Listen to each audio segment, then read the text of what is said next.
हमें फिजिक्स को समझना है और रटना नहीं है। तो किसी कंसेप्ट के फॉर्मूला को डेराइव करते वक्त हमें हमारे व्हाई एंड हाउ का आंसर मिल जाता है। और इन 180 डेज में क्यों ना हम ऐसी कुछ स्ट्रेटजी अपनाएं कि हम हमारे ड्रीम कॉलेज में मेडिकल की वो सीट ले सकें जो हमें चाहिए। अब हम उन छोटी छोटी गलतियों के ऊपर चर्चा करेंगे जो आप नहीं, लगभग हर एक बच्चा करता है। अगर प्लान बी है आपके पास तो वो एक डिस्ट्रैक्शन है। हेलो बच्चों, मैं हूं अमन माथुर, आपका एएम सर। पिछले 11 साल से मैं नीट एस्पिरेंट्स को फिजिक्स पढ़ा रहा हूं और मेरा ऐसा मानना है कि एक सही गाइडेंस और रियलिस्टिक अप्रोच के साथ हम फिजिक्स को बहुत बहुत बहुत आसान बना सकते हैं। तो देर किस बात की, let's build the real game plan, the real strategy that can actually help you to crack your NEET exam. पर बच्चों, नीट एग्जाम को क्रैक करने के लिए सिर्फ प्लान नहीं, पर्सपेक्टिव भी होना चाहिए। तो फिजिक्स को लेके हमारा ये पर्सपेक्टिव होना चाहिए कि हमें फिजिक्स को समझना है और रटना नहीं है, राइट? और इसी बात को समझने के लिए हम एक मूवी से एग्जाम्पल लेंगे, ठीक है?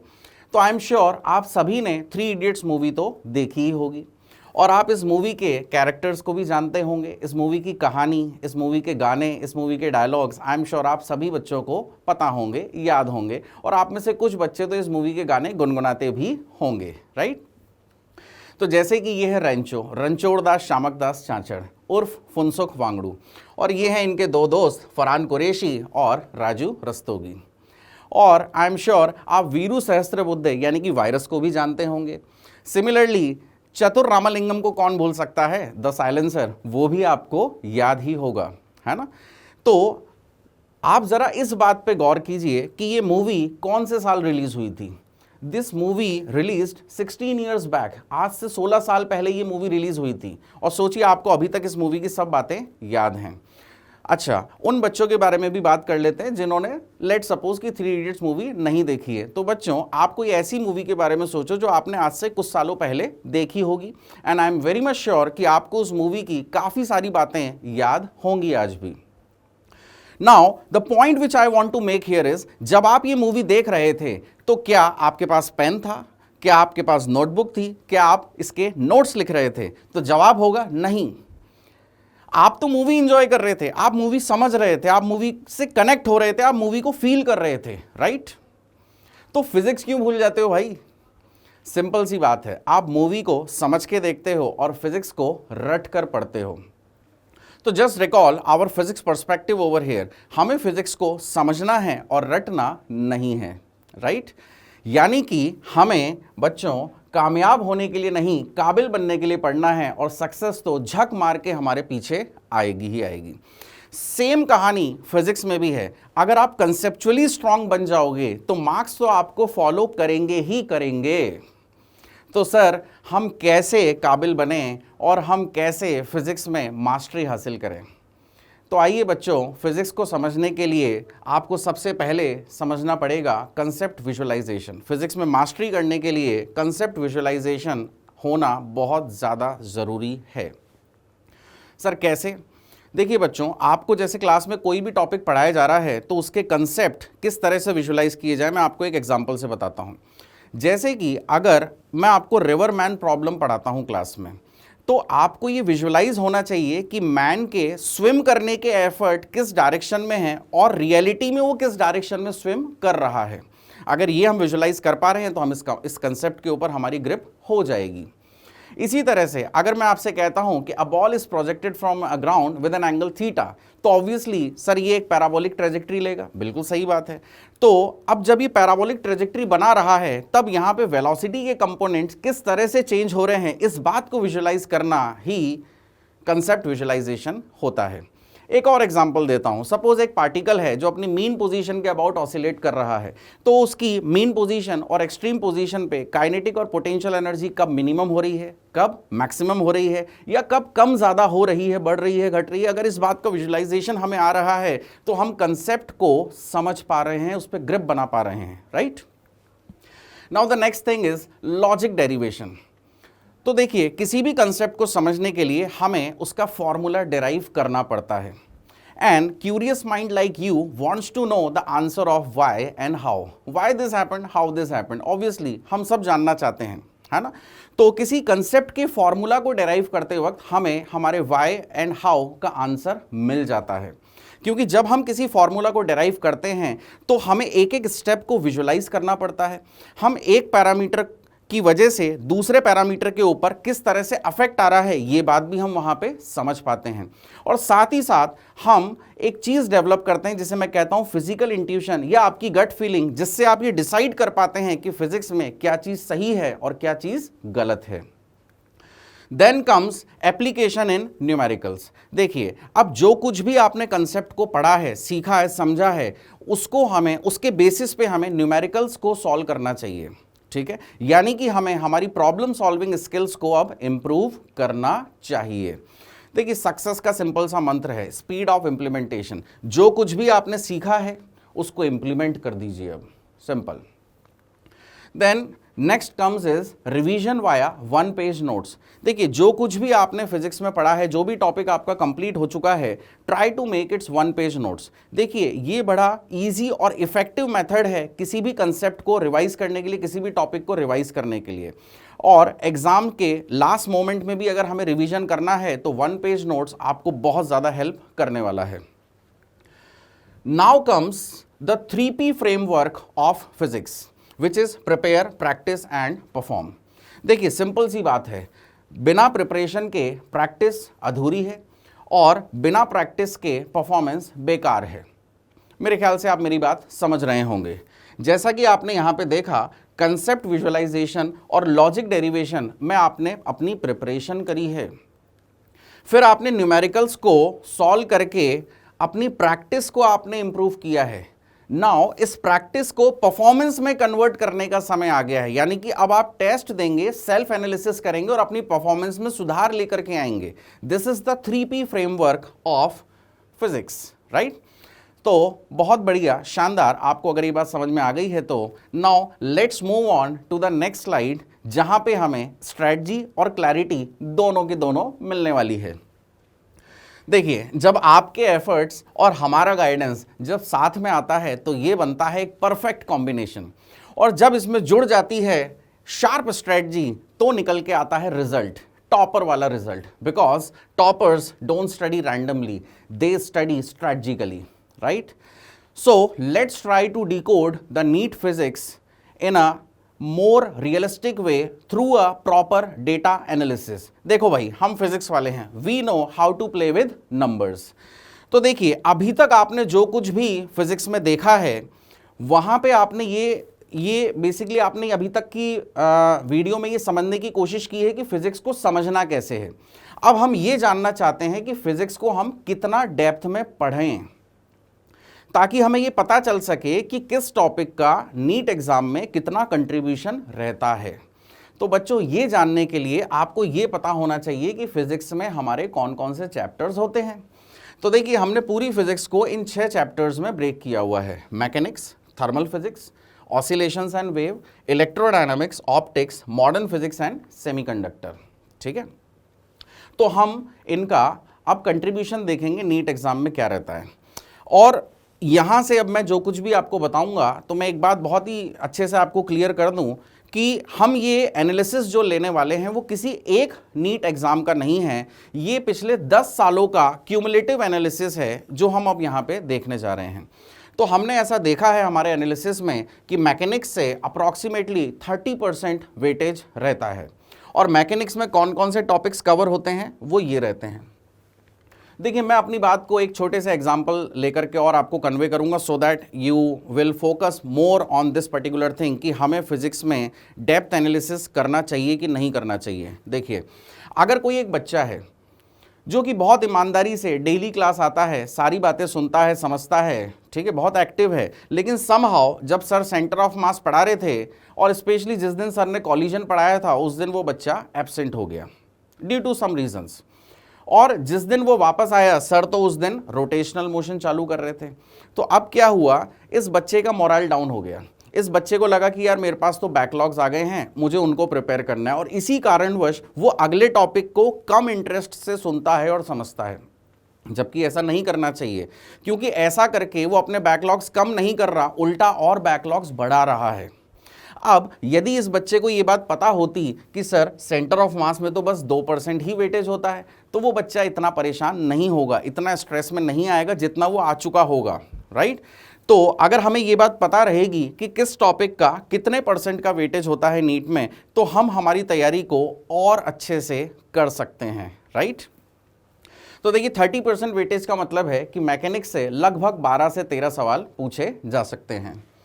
Now comes thermal physics. देखिए थर्मल फिजिक्स का 8% का वेटेज है, तो यहां पे आप मान के चलिए 3 से 4 सवाल आ सकते हैं, और थर्मल फिजिक्स में ये सब टॉपिक्स हैं जो हमें कवर करने होते हैं।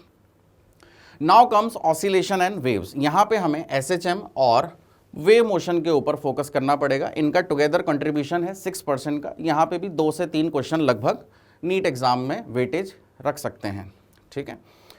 फिर देखिए बात करते हैं इलेक्ट्रोडायनामिक्स की। Again a huge weightage similar to the mechanics, 30% का वेटेज है, और इलेक्ट्रोडायनामिक्स में हमारे पास 60 टॉपिक्स हैं जो कंट्रीब्यूट करेंगे, और इनका इंडिविजुअल टॉपिक वाइज क्या कंट्रीब्यूशन है वो आप यहाँ पे देख सकते हैं, अकॉर्डिंगली आप अपनी प्रिपरेशन कर सकते हैं। Then comes the optics. Optics में 10% का वेटेज है। यहाँ पे भी आप 3 से 4 सवाल अज्यूम कर सकते हैं। रे ऑप्टिक्स और वेव ऑप्टिक्स मिला करके हमने ऑप्टिक्स का सेक्शन यहाँ पे रखा है, ठीक है। Then last but not the least, modern physics and semiconductor together they make 16% of weightage. Modern physics का 10% का वेटेज है, सेमीकंडक्टर एंड डिजिटल इलेक्ट्रॉनिक्स का 6% का वेटेज है। तो आप मान के चलिए मॉडर्न फिजिक्स से आपको 3 या 4 सवाल देखने को मिल सकते हैं, और सेमीकंडक्टर से 2 या 3 सवाल। तो together this section holds up to 4 to 7 questions in the NEET exam. तो देखिए आपको एक क्लियर कट पिक्चर तो मिल चुकी है। अब एक ग्राफिकल एनालिसिस से भी अभी तक अपन ने जो भी स्लाइड्स में देखा है उसको यहाँ पे अपन कंक्लूड करने की कोशिश करते हैं। देखिए मैकेनिक्स और इलेक्ट्रोडायनामिक्स आपको साफ साफ दिखाई दे रहा है, ये 60% का वेटेज है, यानी कि ये तो बहुत ज़्यादा इंपॉर्टेंस रखता है नीट एग्जाम के प्रति, ठीक है। तो मैकेनिक्स और इलेक्ट्रोडायनामिक्स तो हमारा स्ट्रांग होना ही होना चाहिए, and the remaining 40% is from the other topics, like this is your thermal physics, this is waves and oscillation, this is optics, and this is modern and semiconductor, right?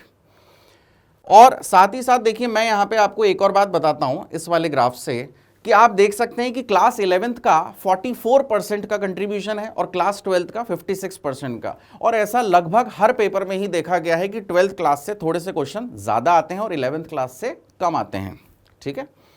Now let's analyse it on the question difficulty level, है ना। तो हमने ऐसा देखा कि 44% questions जो होते हैं वो इजी होते हैं, 40% moderate and 16% tough questions. Sir total question 45 होते हैं फिजिक्स में, राइट। तो उन्हीं के बेसिस पे हम देख रहे हैं। तो 44% of 45 question is 20, and this 40% is 18 questions, and this 16% tough is basically the 7 questions, right? तो आपको मैं एक बात बता दूं कि रैंक जो बनती है वो मतलब जो भी आपकी नीट में रैंक आती है वो टफ क्वेश्चंस डिसाइड नहीं करते हैं, वो इजी क्वेश्चंस डिसाइड करते हैं कि कितने आपने सॉल्व किए हैं और कितने आपने छोड़ दिए हैं, क्योंकि इजी क्वेश्चंस वो होते हैं जो लगभग हर एक बच्चे ने किए होते हैं। तो रैंक डिसाइड इजी क्वेश्चन से होती है, और हमारे पास इजी क्वेश्चंस कितने मिल रहे हैं बच्चों, 20 क्वेश्चंस। एक क्वेश्चन 4 नंबर का होता है, तो यानी कि 80 मार्क्स का ये पूरा टोटल आपका बनता है।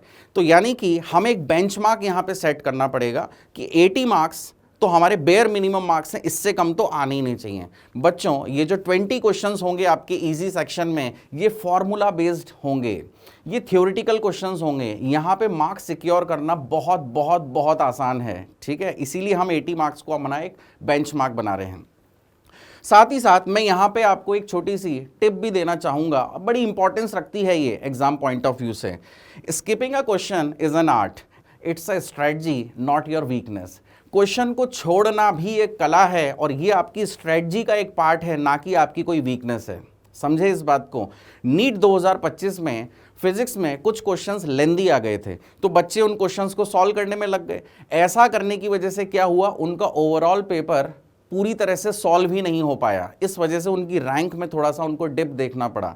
तो फोकस कीजिएगा उन क्वेश्चन, ये आर्ट अपने अंदर डेवलप कीजिएगा कि जिन क्वेश्चंस को छोड़ना है छोड़िए, और जो बन रहे हैं उनको तुरंत बनाइए और आगे बढ़िए, राइट।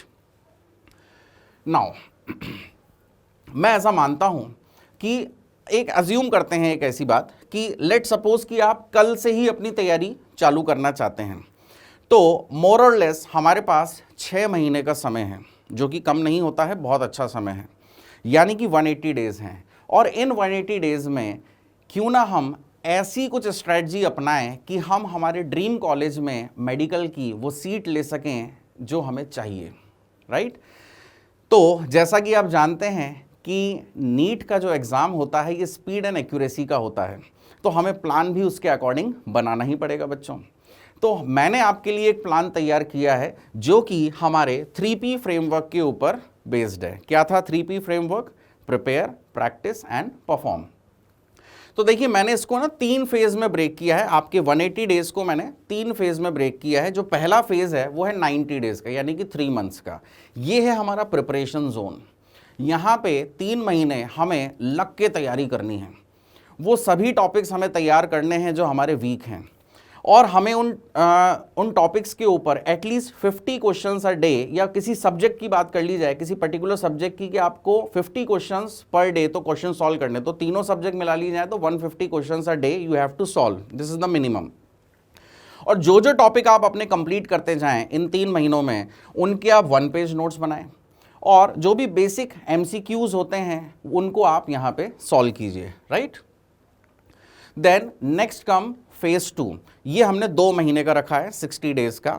यहाँ पे आपको क्या करना है कि आपको अब ना क्वेश्चन बैंक, मतलब PYQs आपको सॉल्व करने हैं। जो क्वेश्चंस लगाने हैं प्रीवियस ईयर बेस्ड होने चाहिए, और जो मॉक टेस्ट हैं वो आप टॉपिक वाइज लगा सकते हैं अपनी परफॉर्मेंस को बूस्ट करने के लिए, एनहांस करने के लिए। जो भी आपके वीक एरियाज हैं उनकी एक लॉग बुक आपको बनानी चाहिए, ताकि हमें पता रहे कि हम कहाँ पे गलती कर रहे हैं और कहाँ पे हमें सुधार की गुंजाइश चाहिए। साथ ही साथ में यहाँ पे एक और बात आपको बताता हूँ, आपको यहाँ पे टाइम बाउंड प्रैक्टिस करनी पड़ेगी। सर क्या होता है टाइम बाउंड प्रैक्टिस? देखो बच्चों, सिंपल सी बात है कि जैसे कि अगर मैं आपको बोलूँ कि अगर एक क्वेश्चन है वो आपको लेट सपोज 3 मिनट में करना है, ठीक है, एक क्वेश्चन आपको 3 मिनट में करना है, तो आप मुझे बताइए 1 आवर में आप कितने क्वेश्चंस कर लेंगे? लगाइए यूनिटरी मेथड, और आप यहाँ पे बता सकते हैं कि सर हम 20 क्वेश्चंस यहाँ पे कर सकते हैं। देखिए 3 मिनट्स आपको तब लेना है जब आप वो टॉपिक पहली बार सॉल्व कर रहे हैं, और जितनी ज़्यादा आप प्रैक्टिस करेंगे ना, ये 3 मिनट्स आपका स्लोली रिड्यूस होता होता 1 से 1.5 मिनट पे ऑटोमेटिकली आ जाएगा। मैं एक बेसिक एग्जाम्पल देना चाह रहा हूँ, आप समझने की कोशिश करें। अब लेकिन बच्चे क्या करते हैं, टाइम बाउंड एक्टिविटी में क्वेश्चन को सॉल्व नहीं करते हैं, वो अपने आराम से क्वेश्चन को सॉल्व करते हैं। मान लीजिए किसी क्वेश्चन पे अटक गए तो 15 मिनट लगा दिया। अब सोचिए एक क्वेश्चन को अगर वो 15 मिनट में सॉल्व करेंगे तो इससे होगा क्या, ये समझने की कोशिश करें, इससे क्या होगा। अगर हम 1 आवर की बात करें तो 1 घंटे में तो 60 मिनट ही होते हैं, 15 मिनट 1 क्वार्टर हो गया। तो यानी कि यहाँ पे आपने मात्र 4 क्वेश्चन सॉल्व किए। तो कंपेयर कीजिए, कहाँ तो 20 क्वेश्चन कर रहे थे और कहाँ अब आप 4 क्वेश्चन ही कर पा रहे हैं। तो टाइम बाउंड एक्टिविटी से थोड़ा सा स्ट्रेस तो आएगा, लेकिन थोड़ा सा स्ट्रेस ज़रूरी है प्रिपरेशन के लिए। जो एंजाइटी आपको एग्जाम में फील होनी थी, वही चीज़ आप टाइम बाउंड एक्टिविटी से भी कर सकते हैं फेज 2 में। तो यूटिलाइज कीजिएगा इसको इफेक्टिवली।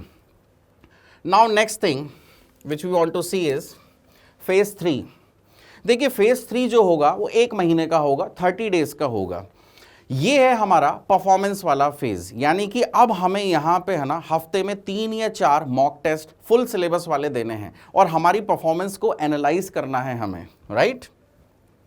अब परफॉर्मेंस को एनालाइज करना है, और साथ ही साथ हमें अपने टाइम मैनेजमेंट स्किल्स के ऊपर वर्क करना है। यू हैव टू डिसाइड कि मुझे पहले कौन सा सब्जेक्ट सॉल्व करना है, फिर कौन सा। और वो जो मैंने आपको टिप दी थी कि जो क्वेश्चंस आपको टफ लग रहे हैं या लेंदी लग रहे हैं उनको स्किप कीजिए, वो हमारी स्ट्रेटजी है, राइट। तो ये हमें करना है। जो भी हमारे 1 पेज नोट्स हैं उनका एक थरो रिवीजन करना है, ताकि हम नीट में हमारा बेस्ट परफॉर्मेंस दे पाएँ। तो ये एक मेरी कोशिश थी आपको एक ऐसा मास्टर प्लान देने की कि अगर आप कल से भी तैयारी चालू करें तो अभी बहुत समय बाकी है, हम चाहें तो कर सकते हैं, और नीट में हमारी विक्ट्री बिल्कुल हो सकती है 3P फ्रेमवर्क के साथ। डिसिप्लिन के साथ प्रिपरेशन करें, ऑनेस्टली हम क्वेश्चंस को प्रैक्टिस करें, और परफॉर्मेंस मतलब जो भी हम टेस्ट दे रहे हैं वहाँ पे हमारा सेल्फ एनालिसिस अगर हम करते रहें, हमारी गलतियों का सुधार करते रहें, तो डेफिनेटली नीट में हमारी विजय तय है। चलिए अब हम उन छोटी छोटी गलतियों के ऊपर चर्चा करेंगे जो आप नहीं लगभग हर एक बच्चा करता है, ठीक है। और वो क्या है? सबसे पहली गलती तो बच्चे ये करते हैं, अनरियलिस्टिक प्लान्स बनाते हैं। जैसा कि मैंने अभी आपको बताया था, आज तो भाई पूरी डीपीपी सॉल्व करके सोऊंगा मैं, आज तो पूरी शीट लगा लूंगा, इस तरह की जो बातें करती हैं। अरे भाई क्या है ये? अभी अभी सिखाया ना मैंने आपको टाइम बाउंड एक्टिविटी। हमें अगर लेट सपोज कि अगर मान लीजिए कि आपको कोई कह दे कि आपको 100 क्वेश्चंस सॉल्व करने हैं, कोई अगर ऐसा कह दे कि 100 क्वेश्चंस आपको सॉल्व करने हैं, तो आपके दिमाग में ऐसा चलना चाहिए कि अच्छा 1 क्वेश्चन अगर मैं पहली बार कर रहा हूं तो मैं मैक्सिमम 3 मिनट ले सकता हूं। प्रैक्टिस के दौरान मैं आपको ये बात समझा रहा हूं, प्रैक्टिस कर रहे हैं आप क्वेश्चन की तो हमें 3 मिनट लेना है, अदरवाइज इसको तो टाइम को हमें कम ही करना है।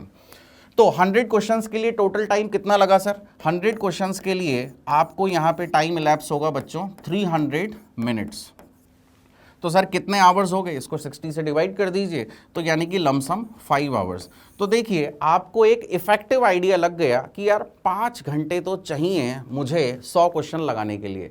देखिए लगने नहीं वाले हैं 5 घंटे, असलियत में तो आपका काम हो सकता है 2 से 3 घंटे में भी आप इन क्वेश्चंस को लगा लें। समझना मेरी बात को, है ना। तो ये हमने एक रफ आइडिया बना लिया, एक एस्टिमेटेड प्लान ले लिया कि अच्छा इतना तो हमें चाहिए। तो आप मेंटली प्रिपेयर रहेंगे, फिर आप अनरियलिस्टिक प्लानिंग नहीं बनाएंगे कि नहीं बस 1 घंटे में कर दूंगा इसको, आज रात में तो इसको निपटा ही देंगे, ऐसी बातें आप नहीं करेंगे, है ना। Stop studying रिएक्टिवली।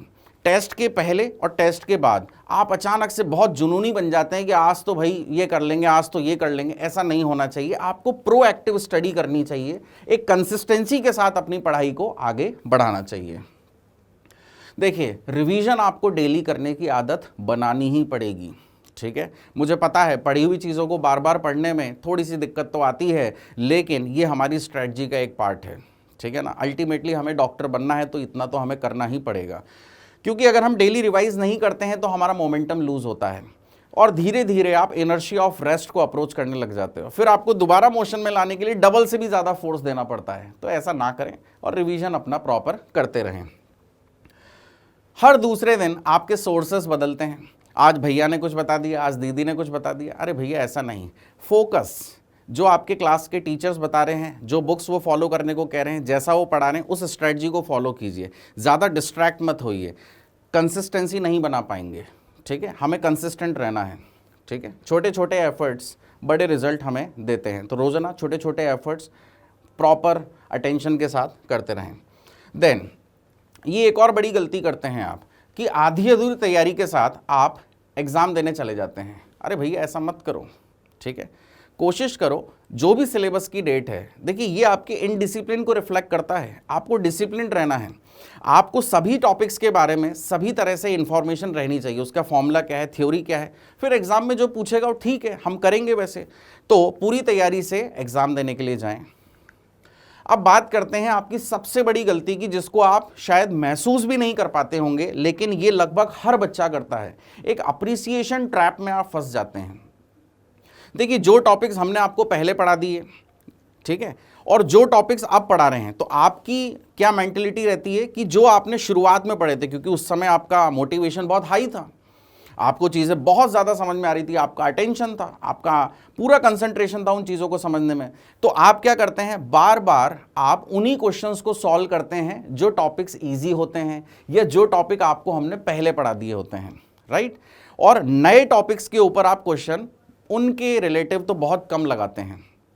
तो ऐसा होने से क्या होता है कि आपके अंदर ना एक फॉल्स कॉन्फिडेंस डेवलप होता है और आप एक लूप में फंस जाते हैं और आप उस लूप से बाहर ही नहीं निकल पाते हैं, और इसका रिजल्ट ये होता है कि आपका सिलेबस ना कभी कंप्लीट ही नहीं हो पाता।